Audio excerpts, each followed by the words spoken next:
Welcome to an incredible journey with internationally renowned lawyer of attraction, Paula Casey.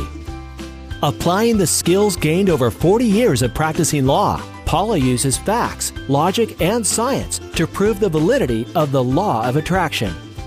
Join Paula each week as she explores unique concepts, allowing you to rediscover the wisdom of the ancient masters, all while weaving in the science that proves magic really does happen. If you yearn for a life change or want to rediscover your passion, then share the path with Paula and begin to love your journey every step of the way. Hi, this is Paula Casey. Welcome to Law of Attraction Radio Network. I will be your host for the next hour for my show, The Law of Attraction. And welcome. I'm very glad you're here. If you've listened to my other shows before, you know that I leave at the very end with the saying by Ram Dass, we are all just walking each other home. Well, last week, instead of saying that, I said we are all just following each other home. And we don't want to follow each other home because that would be stalking. So no, don't do that. Don't follow each other home. But when I started thinking about that we are, it's a journey, you know, we're on this journey in the space-time that we call life, and we're on this journey together. And we can be on this journey walking each other. And we can do it some different ways. We can do it on an equal footing. We can do it where sometimes we're leading and sometimes we're voluntarily following. Normally, what most of us do, we're just walking catatonically down the road. You know, we're just on autopilot. We're not paying attention. We're just going, you know, in a rote reaction. You know, we're following the masses.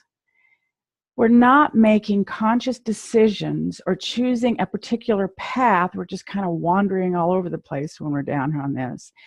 We need to be going to a desired location. But most of us are just like marching in lockstep with who's ever by us or in our family or in our group.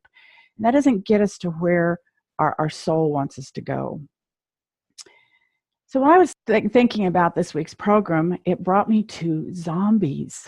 It's almost Halloween, so I thought it was real appropriate. And I cannot for the life of me figure out why so many people like these zombie movies. It's stupid how many people like these zombie movies.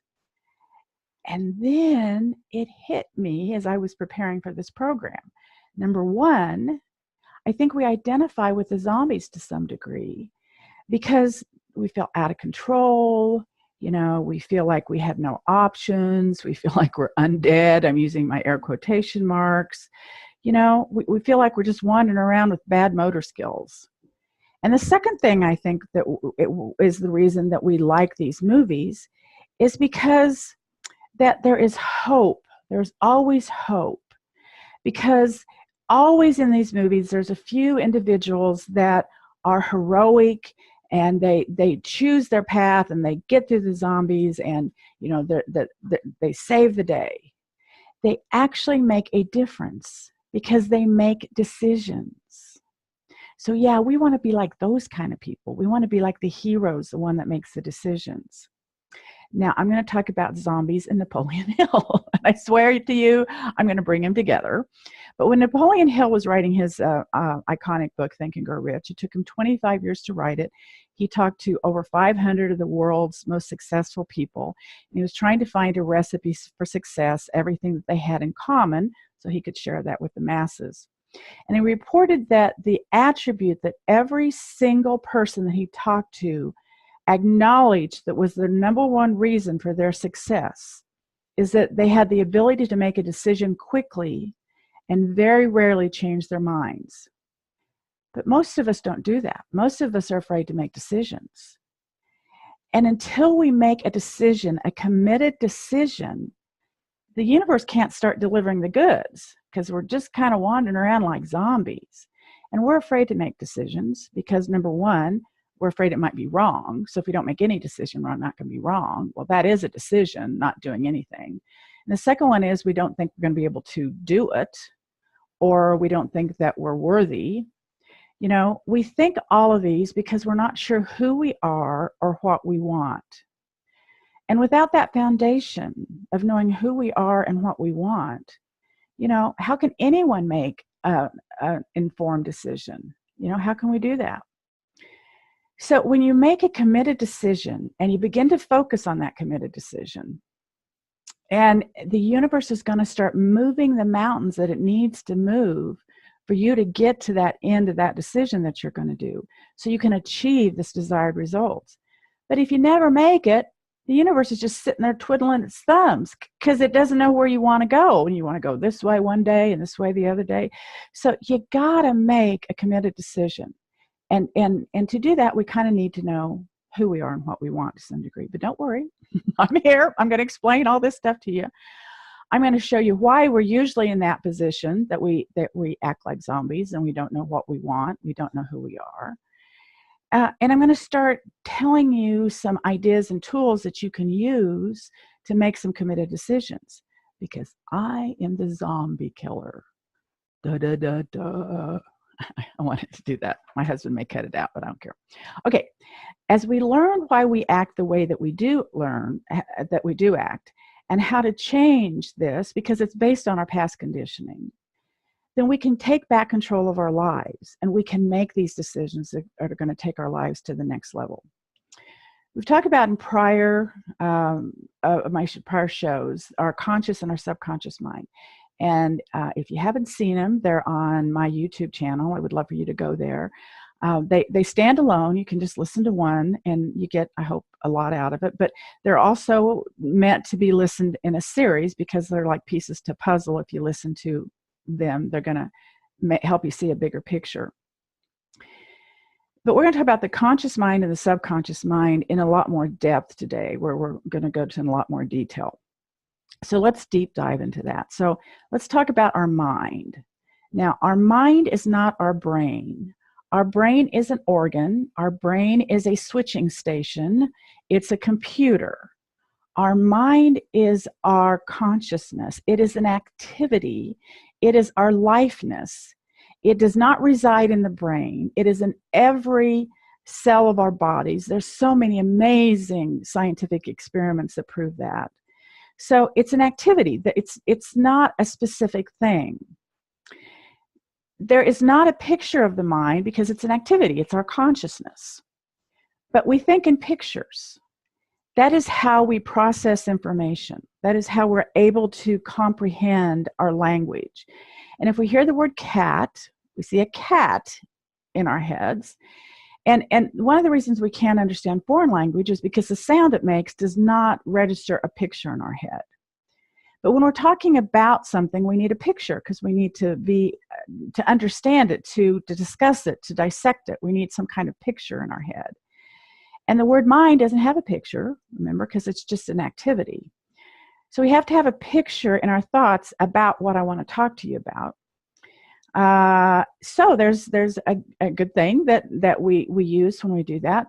In the 1930s, Dr. Thurman Fleet, he was a mental health professional, and he talked a lot about the mind and how it controls everything regarding our mental and medical health. And he came up with what he called a stick figure.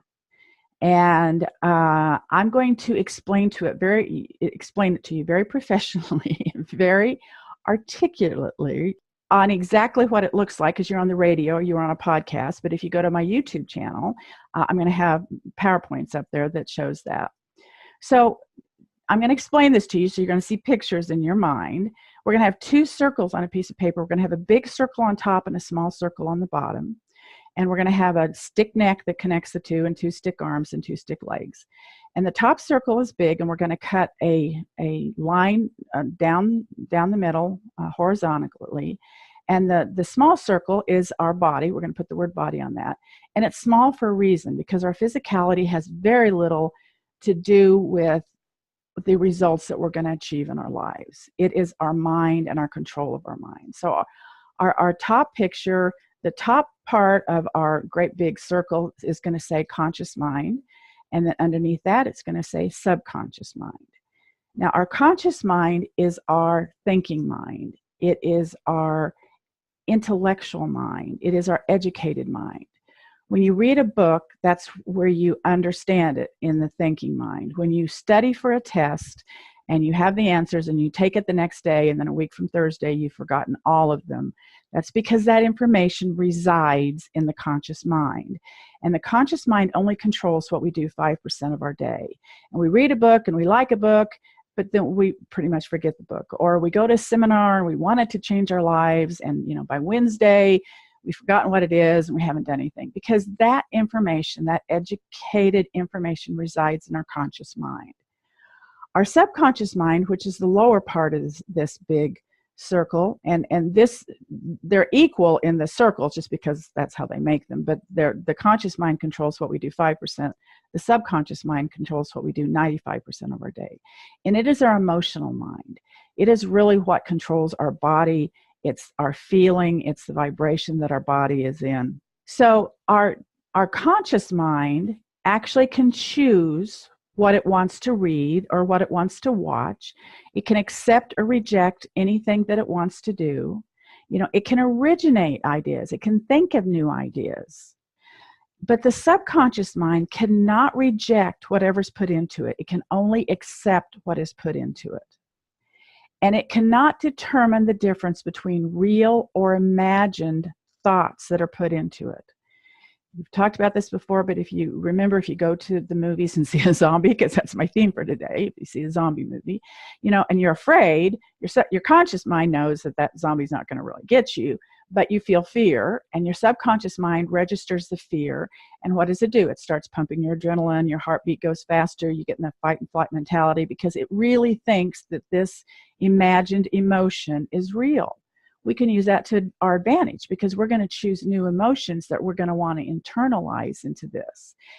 And it controls what we do 95% of our day. It's our conditioned mind. And how did it get conditioned? It got conditioned from the time before we were born until we were around 6, because our brains were in a very acceptance state. It's an alpha or a theta brainwave, and that's the same brainwaves that you're in when you're hypnotized.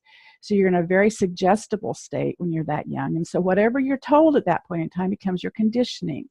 You're told what foods you like, what people we like, what people we don't like, what we're supposed to do with our lives, what we can't do with our lives. It controls everything we do, and it's been conditioned into us. So those are our two parts of our conscious mind and our subconscious mind. Our subconscious mind controls our emotions, and it controls the vibration we're in. It controls the actions that we take, and it controls the reactions that the universe gives to us. So this is the important thing. And it's on autopilot 95% of our times. We don't really have control over it. Our belief system is based in this subconscious mind. We believe what we have been programmed to believe. And our self-worth and our self-image is based on this faulty belief system. We've been told this, and it's not necessarily true, but it's programmed into us. You cannot believe anything that your self-image will not allow you to believe. So this is why diets don't work. If you think you're fat and you constantly think you're fat and you're having to eat less because you think you're fat, your subconscious mind is saying, well, she thinks she's fat, so that's my program. 95% of the diets don't work because your conditioned mind, it's conditioned to keep you at that weight. And we use the thermostat as a great metaphor when we're talking about this conditioned mind. So you've got a thermostat in your house, you set it at 70, and if somebody leaves the door open and it's cold out and the wind comes in, the temperature drops. What happens? The thermostat kicks into gear, turns on the heater, turns the heater on until it gets back up to that predetermined degree, that 70 degrees, that predetermined setting on your thermostat. That's what our conditioned subconscious mind is. We are programmed at a certain level. And if we try to change our results by changing our behavior that is controlled by our conscious mind, and we don't change our subconscious mind, we can do it for a little while, but we can't use that 5% to control what we do all day long. So we lose a few pounds, we go to the gym, we decide we want to, get another kind of an education and get another kind of a job, and we do it for a while. What happens? That thermostat kicks in, and it takes us right back up to where the conditioned mind is. Our conditioned mind is there for a reason, because it's supposed to be protecting us. It's assuming that what we have been conditioned up until the time we're 6 is appropriate, and it wants that program to be successful. It may not be the program that you would like to choose, but the subconscious mind does everything that it can to make that program be successful. And our subconscious mind is made out of paradigms. Paradigms are a multitude of habits that we have been taught to do since we were little, and on an ongoing basis. We do them automatically. We do them without thinking. Driving is one of those things. We're driving to work. We don't even pay attention. We don't even remember driving to work. And habits are just a conditioned way that we have been taught to react to the outside world in our lives. And there's two ways to change our paradigm. One way is an intense emotional impact. If something happens to you that you immediately can believe something else, like you have an out-of-body experience, so there's another dimension, or you have a near-death experience, or like 9/11 was an intense emotional impact. These things usually change you for the worse. They can change you for the better, but it can happen instantaneously. That doesn't happen very often. Normally, the only way we can change the subconscious mind is constant spaced repetition of a new emotion and a new belief that we choose, that we internalize, and we do it on a consistent basis, and our subconscious mind starts picking up, oh, she's happy, I'm going to start vibrating at happy. So when we walk around like zombies, that's because that's what our subconscious mind has been conditioned like. We are on autopilot 95% of the day, and that autopilot is set on a program that is way outdated, that we didn't have any choice in, that our parents were conditioned and they probably didn't have any choice in. And when we're asked to make a decision within this conditioned subconscious program, all we're going to do is continue to make the same decisions over and over. And every day we can make new decisions, but we don't, because we think there's only one set of decisions that goes with whatever we're being exposed to that day. So unless we decide with our conscious mind, with that 5% that we can use to reprogram our subconscious mind, nothing's going to happen. But the cool thing is, this is quick, this is easy, this is free, you can do it if you have the awareness and the knowledge on how to do it. So first you have to become aware that this is even possible. We've talked about this before. You don't know what you don't know. So if you're not aware of this, you don't know what's possible. And you have to understand it to some degree. And to do that, you have to study this information to really understand it. And you have to become motivated to use this information to be able to reprogram your subconscious mind. And then we need to make a decision about what we want this program to be, what we want our beliefs to be, what we want our feelings to be, what we want our decisions to be.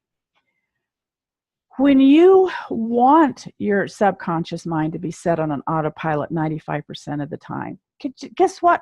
Now you're floating. You're not even having to think about it, because your subconscious mind is now programmed the way you want it to be, to believe the things you want it to be, to help you make the decisions you want it to be. We need to start internalizing this new belief and these new emotions,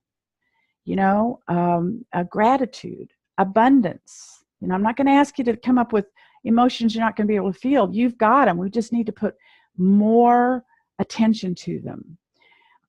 If you go to my website, thelawyearofattraction.com, there's a great free 7-day challenge, and I send you fun emails for 7 days, and they're quick. They take about 30 seconds to read. But there's also a part on my website that talks about Fluff the Pillow. And if you take my program that just came out last Monday, I'm so excited. It's an 8-week digital program. It's fun. It's affordable. It works. But we talk about Fluff the Pillow, and I want to talk to you about Fluff the Pillow right now. I don't know if any of you have read Stephen Covey's 7 Habits of Highly Effective People. You probably all have. It's one of my favorite books. I've been to their seminars at least 3 different times, three days at a time, and I never could really wrap my head around them all. I should know 21 of them by now, but I don't. But one of the things they tell you to do is sharpen the saw, which is like this 8th habit. And it means every day you get up and you make yourself do certain things. You make yourself read and meditate and exercise, and you're going to sharpen the saw so that you're sharp. Well, I never did like that metaphor, because as you know, I don't like discipline. And so I came up with my own, and it's Fluff the Pillow. Okay, so I just want you to feel like your pillow is fluffed all day long. I want you to, follow your bliss. I want you to, go after that joy. Bliss be my guide. And the acronym of Fluff the Pillow is I am me. The words I am is probably the most powerful set of words. I am consciousness. I am part of the larger I am consciousness. So it's I am me. And I stands for increase for everyone. Leave everyone with the impression of increase. A in am is appreciate everything, appreciation and gratitude. M is mindfulness, stay in the now as much as possible. And me, the first M is meditate as often as possible. And the last one is exercise emotions, the E. And that's what we need to start doing, is exercising the emotions that we want to feel. We know how to feel them. We think something outside of us has to happen before we can feel those emotions. And that is so untrue. We can choose to feel those emotions on our own. And repetition is the key to this whole thing. And the reason we have to read on an ongoing basis and listen to my YouTube videos on an ongoing basis and write on an ongoing basis is because that is how we change the subconscious mind. And repetition is the key. Because remember, we are vibrational beings. Our vibration is the emotion that we're feeling in our subconscious mind. It is our conditioning. It's the way that we react to the world. If we're conditioned that there's only lack and scarcity, if we are conditioned that there's not enough, that we're not enough, that is a vibration of fear of not enough. And that is the vibration that we're on. So our subconscious mind is vibrating at fear. That means our body is vibrating at fear. And the law of attraction, which is the secondary law, the law of vibration is the primary law, gives you more of what you have. So remember, like attracts like, that into which itself is drawn. So if you're vibrating at this level of lack and scarcity, which is fear, you're going to get more of that. We have to change the vibration of that subconscious mind. And to do that, we have to choose what it's going to be vibrating at. And we get to do that, and it spirals up. You're not necessarily going to go from despondent to joy, but you can go from despondent to frustrated, you can't get any farther, to hope. Hope is a great emotion. Gratitude for what you have is a great emotion. It just starts spiraling up. We need to pick a better feeling start. So start imagining this new emotion in the present moment. And hope is a good one. And faith, faithful, full of faith.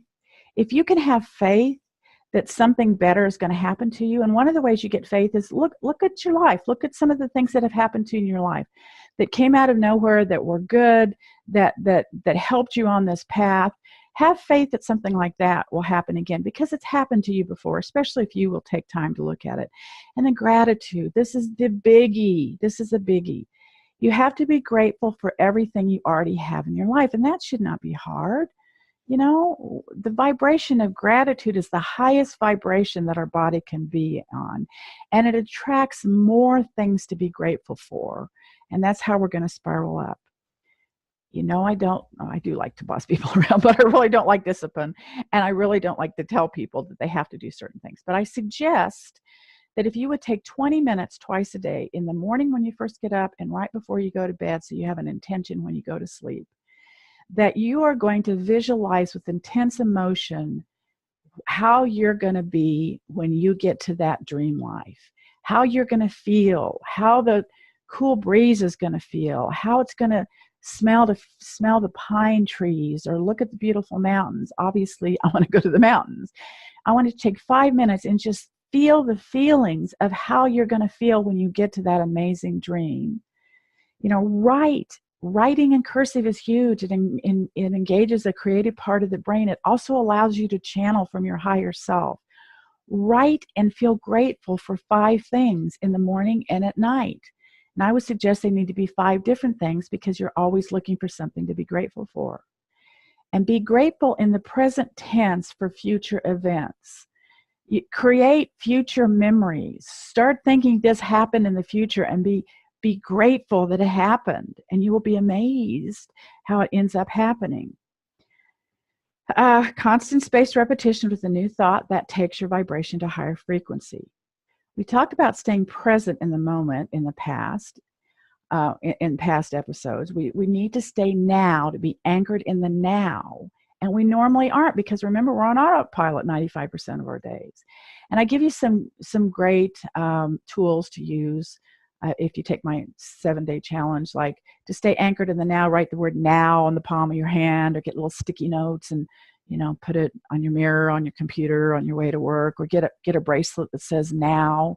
So anytime you look at this, it's a reminder just to take a breath in and take a breath out and pay attention to your environment. And while you're doing that, add this additional vibration of gratitude. Be grateful for everything in your environment.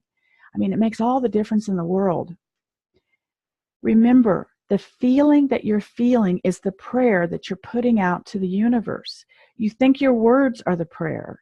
You think when you beseech someone or you beg this higher purpose, all you're doing is putting this vibration of, I don't have it. Your feeling is the prayer to the universe, to God, to source.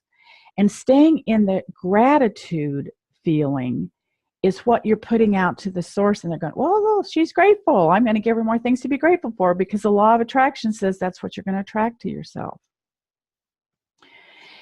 Consider the universe like Amazon Prime. You order something, and I am dangerous on that, because I tell you what, I'm crazy on that. But so you put it in, and that it's coming. Well, do that with these dreams that you want. Maybe you're not seeing them now, and you're probably not seeing them now, because you're not going to see them until 99% of it is done. But you're also not going to see that Amazon package till it's on your front porch. You've got to have faith that all these things are rushing to you. The universe is bringing them to you. Trust the universe as much as you trust Amazon Prime. For God's sake. I mean, really, literally, for God's sake. Trust the universe is bringing you things just the way Amazon Prime is bringing you things. The universe always has your back. And when we decide to reprogram our subconscious mind starts looking for things that actually now meet that thermostat, that now correspond with that programming.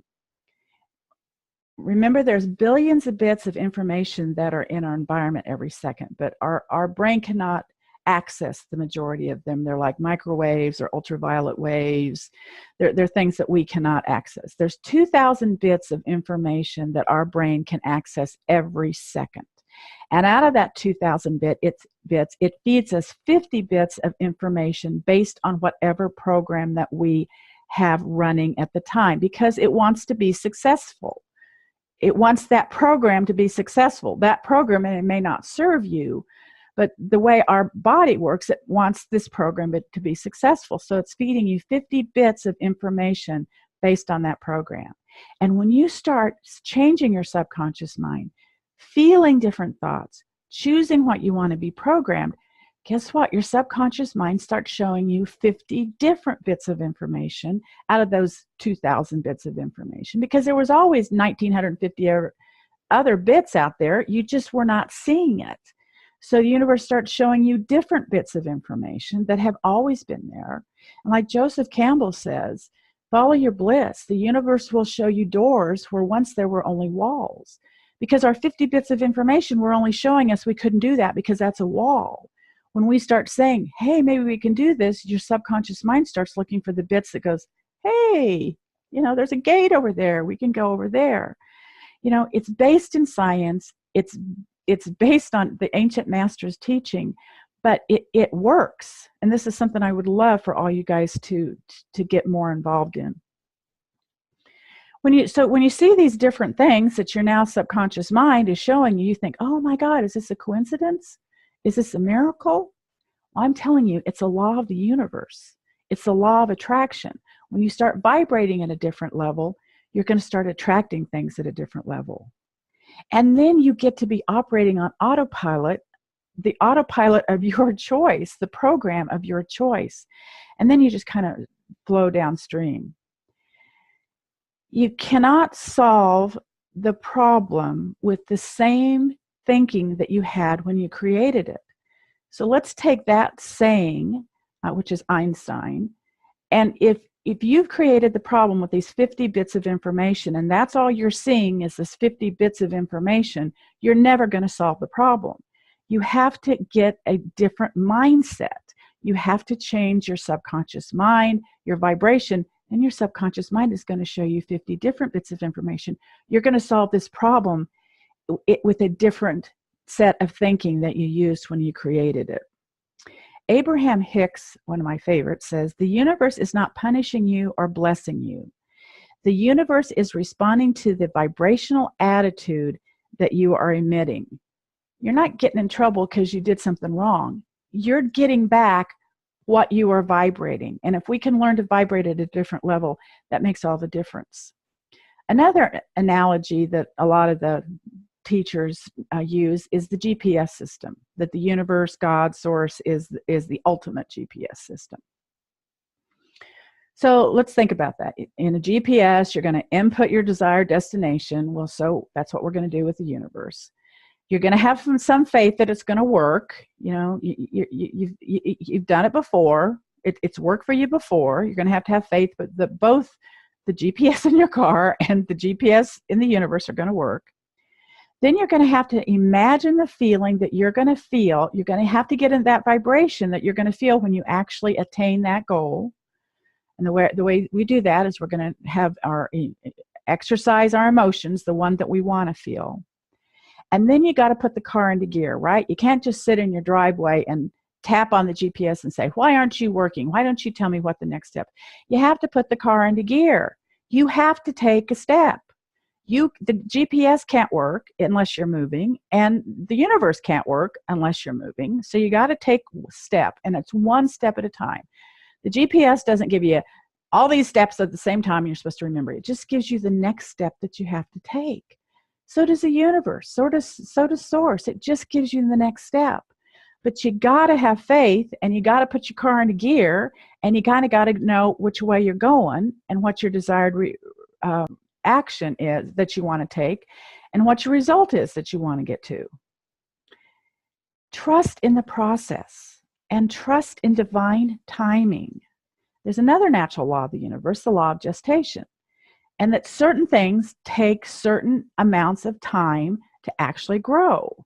You know, if you plant a pansy seed, it comes up in 3 or 4 weeks. If you plant an acorn, it takes years for the oak tree to grow. I'm sure you've heard the metaphor about the bamboo plant, but you plant a bamboo plant and nothing happens. It takes 5 years for this bamboo plant to get enough of a root system, a foundation for the bamboo plants. And then 6 weeks after the first sprouts of the bamboo come up, they're like stories tall. Okay, so I want you to think about your life as like a bamboo plant. That if you haven't seen anything, it's because your dreams are so big, they need all of this foundation. They need this root system to be able to hold them once they start coming above ground and blossoming and stuff. We don't know how long it's going to take, but just have faith that you're going to get there. You don't put Disneyland into your GPS and you do everything it's supposed to, and you get to Winslow, Arizona, and it's not Disneyland, and you get pissed off and you stop and you go back. You have enough faith that you're going to say, okay, I see the end result. I know I put it in there. We're going to do that with our goals and our dreams too. And I'm just going to follow this. I'm going to take the next step till I get to Disneyland. It's a process. You got to trust in the process. You got to trust in the universe. You haven't taken all the twists and turns that you need to take to get to that final destination. And I know you probably don't want to hear the journey is its own reward, because you want to get to the destination, right? Abraham Hicks also has this great analogy that she uses, that you're at home and that you want to go on this great vacation, and then sooner or later you're going to get home, so your final destination is home, so why don't you just stay there? because that's not what you want. You want to see the everything on the way. You want to meet new people. You want to experience new exciting things. You want to go on the journey somewhere. So it's the process, it's the journey, it's the twists and turns that we want to do. We don't want to just transport from here to Disneyland. You may think you do. I love Disneyland. But you still want to do the process. You want to go to all the twists and turns. There's a book by Don't Stop Until You Get to your goal. Don't second guess that it's not going to happen. There's another great book by Napoleon Hill that is called 3 Feet from Gold. And he uses this analogy. So there's a miner, a gold miner, not a short young person, a gold miner, and he wants to go out and find gold. And he invests all of his money, and he gets all of his friends and relatives to invest all of their money, and he's done the research. He knows where the veins of gold are supposed to run. And he goes out there and he starts digging and digging and digging, and he doesn't find anything, and he gives up. So he's penniless, he goes home, he's a failure, everybody's lost their money, and he sells his gold claim to, somebody for pennies on the dollar. And this person goes out and he starts digging, and 3 feet from where the first miner stopped, he found this vein of gold. And the moral here is, don't stop going after your goal. Don't give up until you reach Disneyland. Don't give up until you reach your goal. Okay, I know what you're going to say. What if there wasn't really any gold there at all? What if you spend your whole life digging a worthless hole? Okay, I get it, and I'm really glad you asked, because I have the answer, because I'm a know-it-all. Okay, here's how you're going to do it. You're going to learn to quiet your mind and attach to your higher self, to channel your higher self, to let them help you. You're not here by yourself. You're not this little pod of bones and blood and skin. You are attached to something bigger. There's this power that runs to and through you. And the way we access that power, the way we plug into that power, is you have to learn to quiet your mind, to meditate. It's not hard. It doesn't hurt. And have the intention of attaching to your higher self, attaching to that higher power. Be firm in your conviction that that's going to happen. Thank the higher power in the present tense to give you the direction of where you need to start digging your hole. So if you're in the right vibration, which you're going to be, because we're going to exercise our emotions to get up to that gratitude, the next step will always appear, just like the GPS. The next step is always going to appear, and it should be easy. You shouldn't have to struggle. Grass doesn't struggle to grow. You have to take inspired action steps, but you shouldn't have to struggle. I met one of the other new hosts on the Law of Attraction radio network, and it's David Strickle, and I love him, and he does the Stream of David, and he's streaming, he's channeling a collective consciousness. And I love the word stream, and I listened to his program. He just started last week here. He has some other podcasts, so I would definitely encourage you to listen to him. But he talks about how it just flows to him. He just quiets his mind and it flows to him. It's a stream. We can all do that. We all have this stream up there that we can do that too. And if you don't feel it, if you've quieted your mind and you've had faith and you don't feel it, if you don't feel what the next step is going to be, just sit down and be quiet and don't do anything. I always loved the scene in the Indiana Jones and the Last Crusade when the Jones boys are trying to get away from the Nazis in the castle, and they run up to the attic and they think they're caught. And, Indiana is just going in circles saying, we can't get out, we can't get out. And Henry Jones Sr., what he does is he sits down and he says, I find when I don't know the answer, if I sit down and be quiet. And I kind of am paraphrasing that. So he sits down in this chair and he leans back and it trips the trapdoor and they all get out. He just quieted his mind. Well, that is how the universe works. If we sit quietly, if we're grateful for everything we already have and grateful that we know we're going to find the answer in the present tense, and we pay attention to the universe, it's going to show it to you. This isn't a horse race. It doesn't have to happen tonight by 9:30.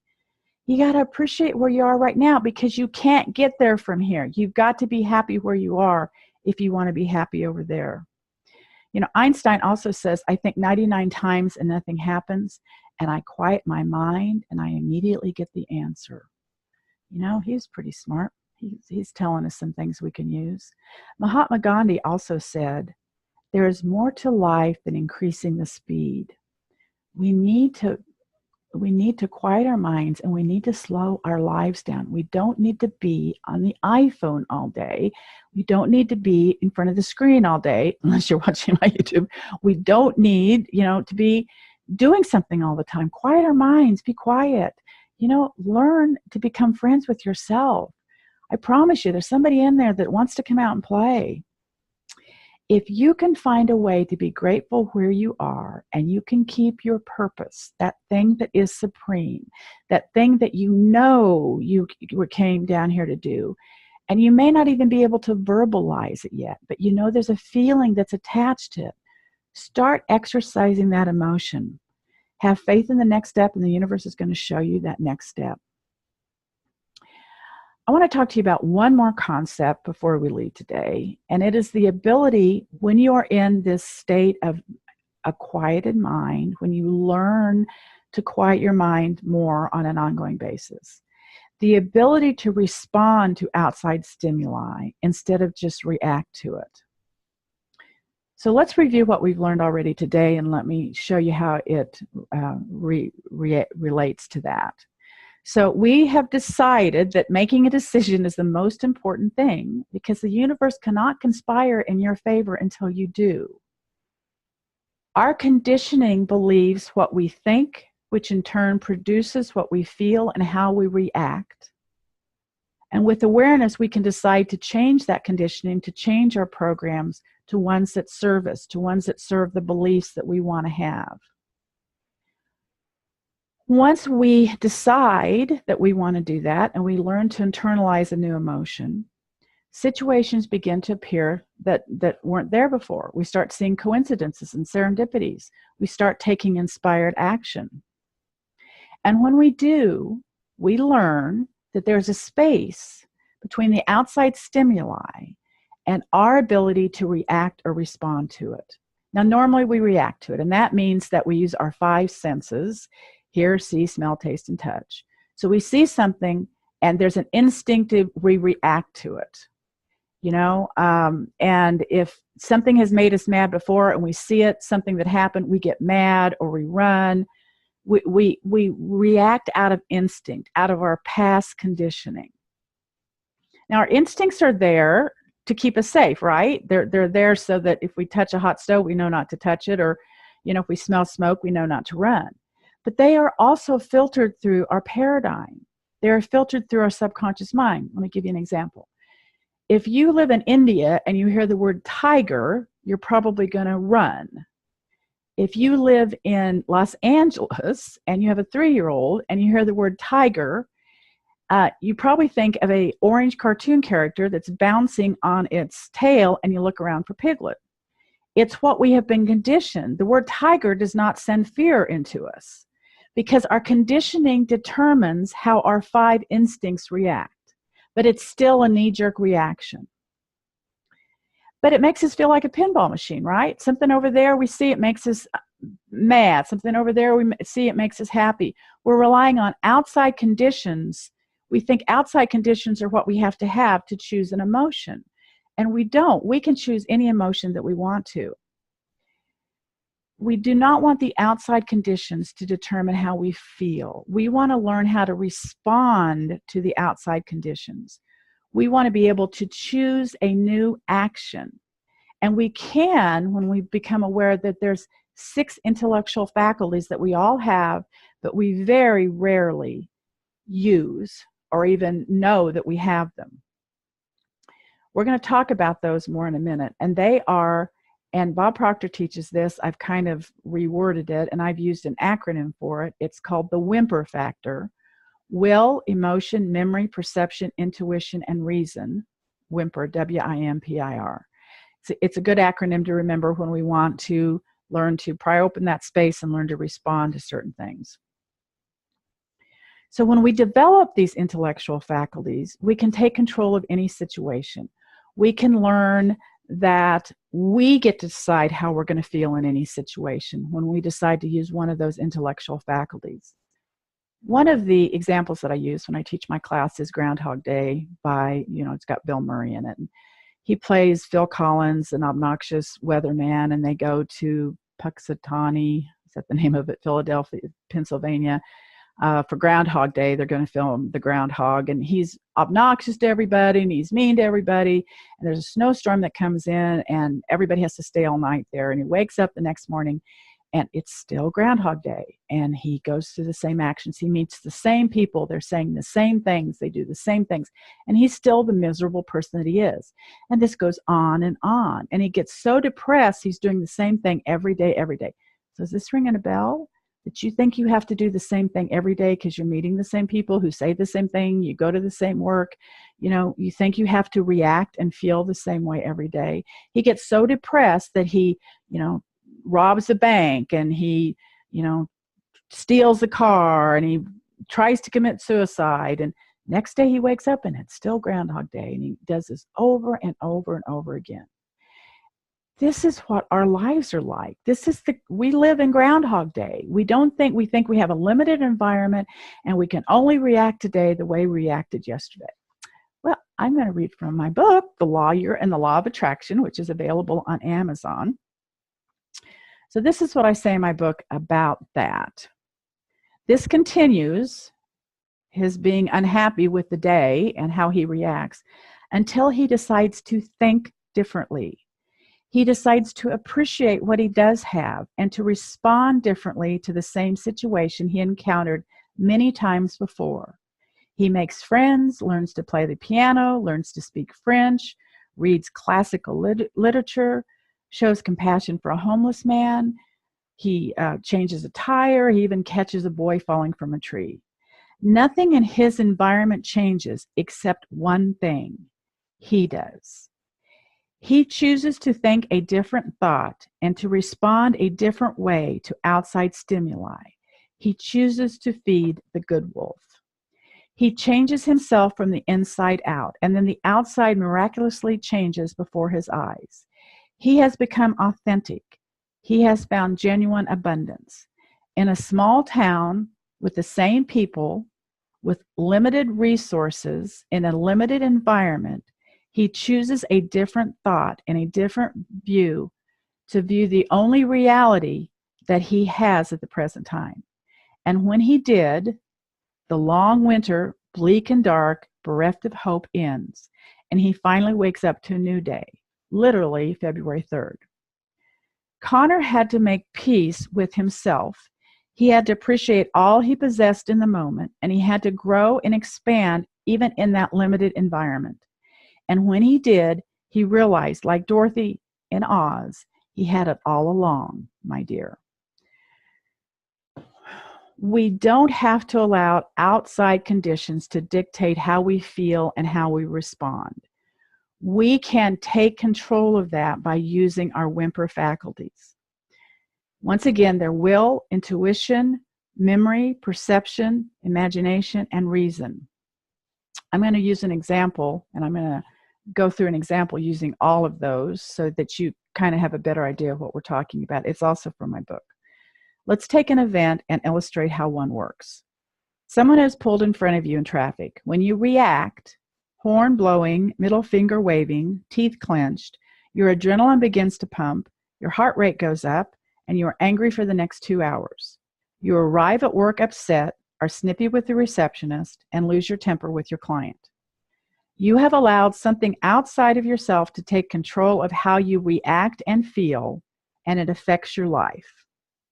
Now let's choose a different way to review the same incident and choose to respond in that space between acknowledging an outside stimuli and you doing something. So that's the space between that dumb person cutting you off and your response, using our 6 intellectual faculties. Will, I have a bigger plan for my day and I have enough self-discipline to choose not to get angry. Imagination, Perhaps the few seconds longer I sit here will save me from a terrible fate. Memory. Boy, I remember I've done that before when I was late. Now I know how the other person feels. Perception. I should try to look at this a different way. No one was injured and the world is still turning. Intuition. I thought he might pull out, so I braked a second before, and I feel grateful that I did. Reason. The traffic is very heavy and I couldn't have moved very far, so I haven't lost much of time at all.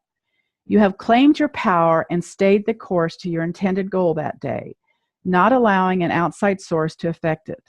The more you do this, the easier it gets. The trick, of course, is to become aware that it is even possible and then expand that space, that split second, to make a different choice. When you do this consistently, you start to see different paths appearing you didn't even know existed. When you respond differently, people respond differently to you. They may give you a lead, offer you a smile, or become a friend. Events that seemed like obstacles now become advantages. Quite simply, how you respond to the world makes all the difference. Responsibility is the ability to choose our response to any circumstance or condition, said Stephen Covey. And when you respond with a positive intent, the positivity comes back to you.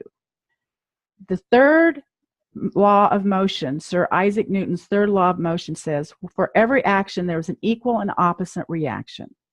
And in Galatians 6:8, it says, what you sow, so shall you reap. What you put out to the universe, what energy, what emotion, what you put out to the universe comes back to you. And the way we learn to be able to create this bigger space to be able to respond and not a knee-jerk reaction is to learn to quiet our minds in mediation.